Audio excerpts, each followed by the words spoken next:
He felt it before he saw it. That jarring shift in the air. Like the world blinked, just once, and came back. Wrong.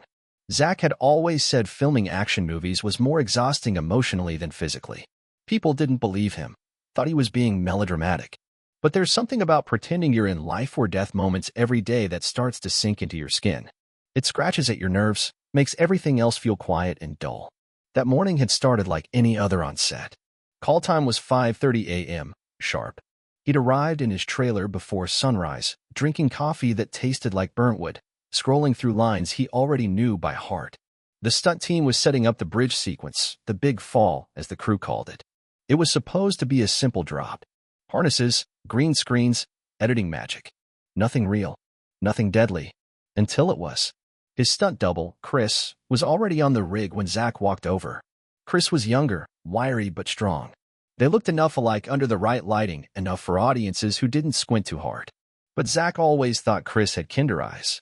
Quieter. Like he hadn't been chewed up and spit out by this business yet. "You good?" Zac had asked him that morning, nudging his shoulder. Chris nodded, tight smile. "Always." That's the last thing he ever said. Zac wasn't supposed to watch the fall, he never did. Not because he didn't respect the work, but because he didn't want to see how replaceable he really was. But something made him stay this time. He stood behind the monitors, arms crossed, and watched them strap Chris in, attach the wire, prep the gear. Everything looked standard, normal. And then it happened.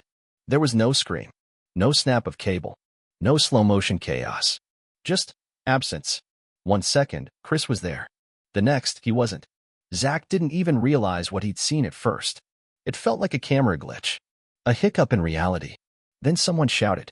The kind of shout that doesn't have words in it. Just raw, unfiltered terror. And the whole set froze. Chris had fallen. Not the stunt. Not the rigged drop. Not the choreographed motion they'd rehearsed for weeks. He had dropped 27 feet onto concrete. Zac ran. He didn't remember telling his legs to move. They just did. By the time he got to the edge, someone had already screamed for medics. But Zac knew. He knew from the way Chris's limbs bent. From the blood. From the way no one would look directly at him. They rushed to cordon off the area, of course. Cameras off. People pushed back. NDAs threatened. Production lockdown. All the usual theater. But nothing touched what was going on inside him. He sat in a folding chair behind a production truck for what felt like hours. People passed by, murmuring. Some cried. Most didn't. That was the reality of showbiz. Death was just another delay. Another insurance form. Another inconvenience. No one dared come close to him except the assistant director. A thin, hawk-eyed woman in a baseball cap. She handed him a bottle of water and didn't sit. "You okay?" "No." A pause. "Do you need time?" Zac looked up. "We're still filming today?" She didn't blink. "We have to." His throat was dry. "He died." She nodded. Like she'd heard someone miss lunch. "There's a clause in your contract," she added carefully. "If you walk, the studio pulls funding. Penalties kick in. Upwards of $8 million. I watched him die." "I know." He dropped the water bottle. She lowered her voice. "Zac, this is horrible. But we need to finish. Just enough for second unit. After that, we can pause for a while. But the bridge scene? It's now or never. Now or never." Chris wasn't even cold yet. He didn't remember saying yes. But somehow, he was back on set 2 hours later. In full costume. Harnessed up. Stepping into the same rig that had just killed a man who looked exactly like him. The air was different now. Everyone was pretending not to look at him. Like if they didn't make eye contact, it would erase what happened. Like it hadn't been real. The director never mentioned Chris. Never acknowledged the body that had been carted off like equipment. He just shouted, "Rolling," and the cameras obeyed. Zac stood on the bridge. Wind machines roaring. Sky painted fake behind him. His heart slammed like it wanted out of his chest. The wire felt too tight around his ribs. His whole body screamed to run. But he didn't. Because $8 million was more than guilt. More than grief. Because somewhere in that soulless contract, someone had calculated exactly how much Chris's life was worth, and it wasn't enough to stop the shot. When he jumped, he didn't scream. Not because he was brave, but because he didn't want to sound like Chris might have. He didn't want them to hear it in post and think it was a good take. When he landed, someone clapped. He vomited behind the green screen. That night, he sat alone in his hotel room, staring at the copy of the call sheet where Chris's name had already been scrubbed. Just gone. As if he'd never existed. He opened his phone and scrolled through their last texts. Dumb memes. A joke about craft services. The word always. He tried to cry.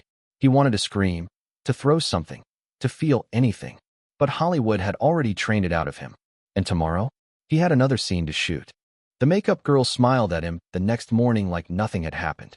"Did you sleep?" she asked, dabbing a sponge gently under his eye. He didn't answer. He just stared at his own reflection. There was something unfamiliar about it. Like the face belonged to a brother he'd forgotten.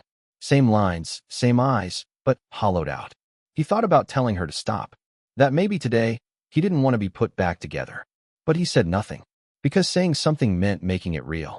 And if there was one thing Hollywood was good at, it was burying the real under layers of foundation and fantasy. The crew was already buzzing. Like bees drunk on gasoline. Moving scaffolding, adjusting lights, shouting across radios. They were prepping the final fight sequence. Chris had trained months for it. The choreography was brutal, intense wire work, sharp angles, too many variables for a clean CGI replacement. Zac had asked them not to do it. Quietly. Just once. But the producer, a man with 2 white teeth and skin like stretched vinyl, had only smiled. "We're halfway through the 3rd act," he'd said, like it was a magic spell. "You don't want to reshoot all that, do you?" He hadn't answered. There was no right answer. Anyway, they handed him Chris's gloves. The ones molded specifically to fit his hands. They hadn't even cleaned the scuff marks. Zac stared at them too long. Finally, he pulled them on. The leather was still warm. Or maybe it was his hands shaking. He walked on a set like a ghost. The fight scene began. His body moved on instinct. Punch, twist, roll, land. But his mind kept slipping. He kept seeing it, the fall, the slack cable, the sound Chris hadn't made. And worse, the silence afterward. Halfway through the scene, he missed his mark. Not by much, a step, maybe 2. But it was enough. His co-star's elbow caught him clean across the jaw. He stumbled backward, crashing into a prop crate. The director didn't yell cut, because it looked real. And real was gold. Zac blinked stars from his eyes. Blood filled his mouth. He wanted to scream, to rage. But all he heard was applause. "You okay?" the actor whispered, kneeling over him, just off mic. Zac didn't answer. They broke for lunch. Zac didn't eat. He sat in his trailer, the gloves still on, as if removing them would mean something final. Someone knocked on the door. Not the polite kind. The kind that meant business. It was the lawyer. Studio rep, tailored suit, no tie. Calm, calculated, concerned, in the corporate way. He slid into the chair across from Zac, without waiting to be invited. "We're conducting internal reviews," he said. "Of course. But unofficially, we think it was equipment failure. The wire was outdated. The subcontractor was late on inspections. We'll handle it." Zac didn't look up. "Is that supposed to make me feel better?" The man smiled like he'd practiced it in a mirror. "No. It's supposed to make you feel protected. There will be noise. Online chatter. Some articles. People love a scandal, especially when it's tragic. But we want you to know, we've got your back. This wasn't your fault." Zac finally looked up. But I still jumped. The smile faltered for a second, then returned. "You did what you had to. And that's admirable." Zac stood. "You can leave now." The man hesitated. "There's also the matter of, get out." And for once, someone listened. That night, Zac walked. No security. No assistant. Just his hoodie, a cap pulled low, and an urge to move until something in him stopped screaming. He didn't know where he was going. He just kept moving. Down unfamiliar streets, past glowing windows, past people who didn't recognize him or didn't care. Eventually, he found himself outside a hospital. Not a fancy private one. A real one. With flickering lights and vending machines that swallowed your money. He wasn't sure why he went in. Maybe because it smelled like consequence. Like life and death actually mattered here. He wandered the halls until a nurse stopped him. She asked if he was visiting someone. He lied and said yes. She let him pass. He ended up sitting in a waiting room beside a woman crying into a blanket. She didn't speak. He didn't either. But something about being there, in a place where pain wasn't hidden behind trailers and call sheets, made him breathe easier. When he left, it was almost sunrise. He hadn't cried. Not yet. But his bones felt heavier. Back on set, the next scene was inside a burning building. Controlled flames, smoke machines, heat panels. Zac stood in the center, barely hearing direction. Someone handed him a walkie. "On your go," the voice crackled. And then, "You good, Zac?" He paused, then pressed the button. "No." Static. Then silence. Then, rolling. The fire came alive. He stood in it and said his lines. Because that's what they paid him to do.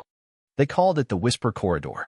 A narrow hallway on set, just behind the soundstage walls, meant for running cables and staying out of frame. But over time, it became a place where people vented, smoked, cried, whispered things they couldn't say under the boom mics. Zac found himself there more often. Not talking. Just listening. It was quieter than anywhere else on set. Sometimes you could hear the faint echo of lines being delivered outside the wall. Like a play you weren't part of anymore. Like the world had gone on without you. One night, after wrap, he sat on a milk crate in that corridor for almost an hour, just staring at the scuff marks on the wall. They looked like someone had dragged something heavy through here. He wondered if that something had been Chris. No one had said his name in days. Not on purpose, it was more insidious than that. Like his absence had been gently swept under the carpet by people too tired or too paid to remember. The call sheet now read Primary Stunt, Day Unit, where it used to say Chris L. The new guy was older, broader-shouldered. He didn't look like Zac at all, but no one mentioned it. Because the movie was still on track. The schedule was tight. Publicity was already warming up. There was even talk of an early teaser drop. Fans didn't know. They never knew. They saw adrenaline and cuts and fire and sound. Not the blood. Not the space a man used to fill. Zac knew. That week, he started dreaming of falling. Always the same. He's on the rig. The wires are in place. He looks down and Chris is there. Not falling. Just staring up. Mouth open like he's screaming, but no sound comes out. Then the drop. Except this time it's Zac. He wakes up before he hits the ground. Every time. Sweating. Silent. He stopped sleeping after the third night. The studio noticed. Or rather, they noticed his face was puffy, his takes a little slower, the angles harder to light. So they sent a wellness coordinator. That's what they called her.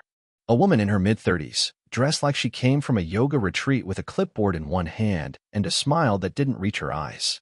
She sat across from him in his trailer and asked him how he was feeling, but not like she meant it. Like she was reading the line off a page. Zac said nothing for a while. Then finally, what happens if I tell you the truth? She tilted her head. Try me. I don't want to be here anymore. On this set? In this version of me. She paused. Jotted something. Have you spoken to your therapist? I haven't had time. We can schedule a session. No point. Why? He looked at her for a long time.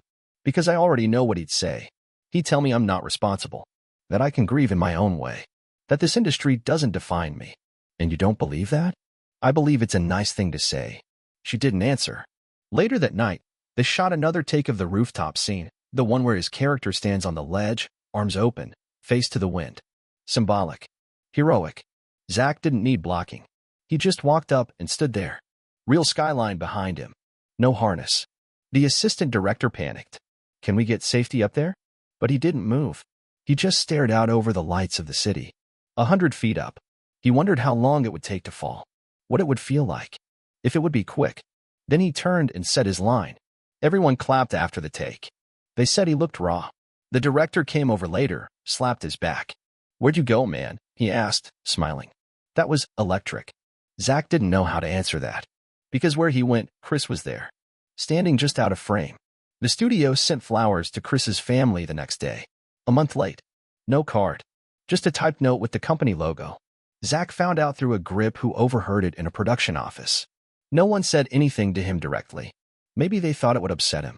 Maybe they forgot he was the reason Chris had been on set at all. Because the only reason stunt doubles die is when actors live. He went back to the corridor that night. The Whisper place. This time, someone else was already there. The janitor. An older guy. Quiet. Respectful. They'd exchanged nods before. Never talked. But tonight, the man looked up and said, "You've been carrying that boy like bricks on your back." Zac blinked. What? The janitor shrugged. You think no one sees. But people see. Zac sat down slowly beside him. He was better than me, he said. Doesn't matter. I watched him fall. I know. They sat in silence for a long time. Then the man said something that hit him so hard he had to look away. Hollywood don't build monuments, son. It builds machines. And when one part breaks, it swaps it out, oils the gears, and keeps rolling. Zac nodded. Then what am I? The man looked at him. You're the part they haven't broken yet. He stopped answering texts. At first, people noticed. Then they stopped trying. Friends became co-stars. Co-stars became shadows. Even his brother messaged him less. There were only so many times someone could say, "You okay?" and get silence back before they assumed the answer. His agent still checked in, but it wasn't really about him. It was about premieres, reshoots, quotes for Variety, the kind of things that sounded like noise now. And then there were the emails. His inbox became a museum of forward-thinking PR. Reframe the narrative, Zac the Survivor. Lean into vulnerability, audiences crave authenticity post-pandemic. What if the fall becomes metaphorical in the trailer? He stopped opening them. The film wrapped 2 weeks later. Clean, efficient, empty. There was no wrap party, at least not when he went to. Instead, he packed a duffel and left the hotel in the middle of the night. No driver, no assistant, just a rental car and a vague instinct to keep driving until the road ran out. He ended up in a coastal town he didn't recognize, with an old hoodie and sunglasses that did nothing to hide his face. But no one looked twice. That was the thing about small towns. Either they didn't care who you were, or they pretended not to. And either way, it felt like peace. He checked into a tiny motel. Cash only. No questions. The room smelled like mildew and cigarettes. The curtains were older than his career. The mirror was warped, like it couldn't decide who he was. He didn't unpack. He just lay on the bed and stared at the ceiling. For hours. Sleep came in snatches. With it, the same dream. Chris. On the rig. Eyes open. Mouth moving. This time, Zac heard it. 3 words. Why didn't you? He woke up shaking, sweating through the sheets. He stumbled to the sink and splashed cold water on his face. The mirror stared back. His jaw twitched. He punched it. Not hard. Just enough to crack the glass. A spider web of his own reflection. He laughed. Or maybe cried. It felt the same now. That morning, he walked into the town diner and ordered coffee. Black. No food. The waitress didn't blink when she saw him. Just refilled his cup twice and handed him a receipt with no price. He left cash anyway. The sun was too bright. He put his head up. There was a newspaper stand across the street. He wandered over, not expecting anything. But there it was. A headline. Stunt fatality. Investigation closed. He froze. There was a picture. Not of Chris. Of him. On set. Shirt ripped. Fire behind him. A hero shot. The article said it was a freak accident. That the studio had cooperated fully. That no negligence was found. That safety protocols would be reevaluated. Buried at the bottom was Chris's name. One sentence. Christopher Langston, 27, of Burbank, died during a routine stunt sequence. He is survived by his parents and younger sister. That was it. Zac stood there, staring at it, while people walked past. Then he did something he hadn't done in years. He bought a notebook. And a pen. Back in the motel, he sat on the edge of the bed and opened the first page. He wrote Chris's name. Then a memory. Then another. Then another. Until hours passed. Until it was dark. He wrote about the first time Chris doubled him on a Netflix thriller that no one liked. How he'd apologized after a take for not looking buff enough. How they laughed about it. How Chris taught him how to fall without tensing his legs. He wrote about the first time he saw Chris's kid sister, the set visit where she said Zac looked too clean to be a real action star. He wrote until the words blurred. Until his hand ached. Until the silence in the room stopped sounding like guilt and started sounding like grief. And that was different. He didn't leave the motel for 2 more days. When he did, he mailed the notebook. No return address. Just a name. Rebecca Langston. Burbank, California. He didn't know if she'd read it. Didn't know if she'd curse him, or thank him, or throw it away. But it felt right. Like letting go of something without forgetting it. That night, he finally slept without dreaming. And when he woke up, he checked his phone. No studio emails. Just one message. From an unknown number. I got it. Thank you. He stared at it for a long time. Then he deleted the email with the teaser trailer link. And turned off his phone. He didn't watch the premiere. He knew the exact date. The hour. The platform. The hashtags. All of it. The marketing team had practically tattooed it into his skull for weeks. But when it finally hit screens, when fans flooded TikTok with reaction clips and Twitter crowned it the comeback of the decade, Zac Efron was standing on a cliffside in Northern California, holding a paper cup of instant coffee and listening to the wind. He didn't plan it. He just didn't leave. The coast was cold this time of year. The kind of cold that bit through layers, sharp and honest. Every morning, he watched the fog roll over the water like breath. Every night, he scribbled things in a second notebook. Not for anyone. Just for himself. Sometimes he didn't write at all. Just sat there. Thought. Remembered.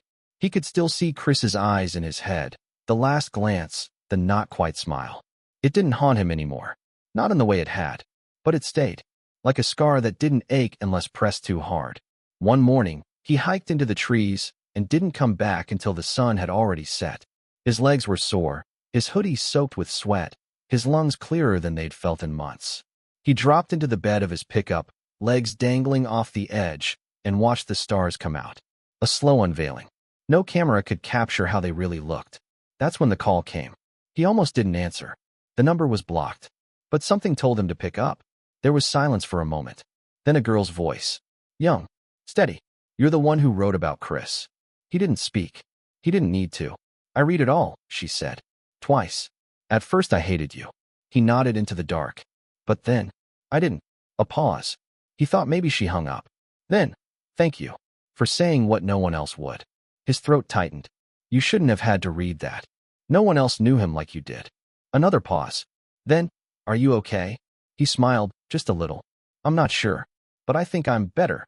She laughed, a soft sound. Chris hated Hollywood. You know, she said. He was gonna leave. After your shoot. He told me. Zac swallowed. I think maybe he stayed too long for me. No, she said quietly. He stayed because he believed in what he was doing. And he believed in you. He blinked. I didn't deserve that. No one ever does, she said.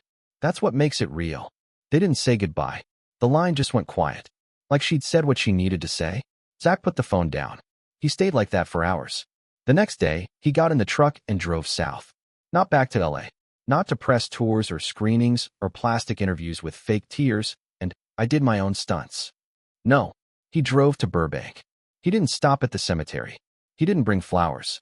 Instead, he found a bench near a park he remembered from one of Chris's stories. Something about scraped knees and stolen sodas and a first kiss at 13. He sat there and just waited. A kid rode by on a scooter. A dog barked. Sprinklers clicked on. He pulled out a photo, the only one he'd printed. Him and Chris, both laughing, arms around each other, sweaty and filthy from the first day of fight training. He folded it once. Then again, slipped it under the bench. A secret offering. Then he stood, stretched, and walked away. Back in the truck, he stared at his phone for a long time.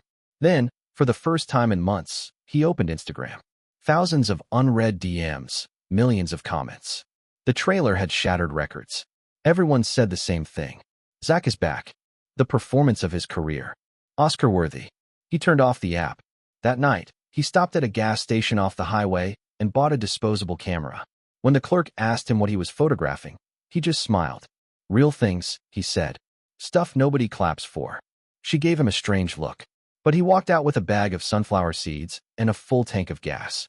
And as he drove into the quiet, starless dark, he felt something loosen in his chest. Not freedom, but forgiveness. And that was enough. The end.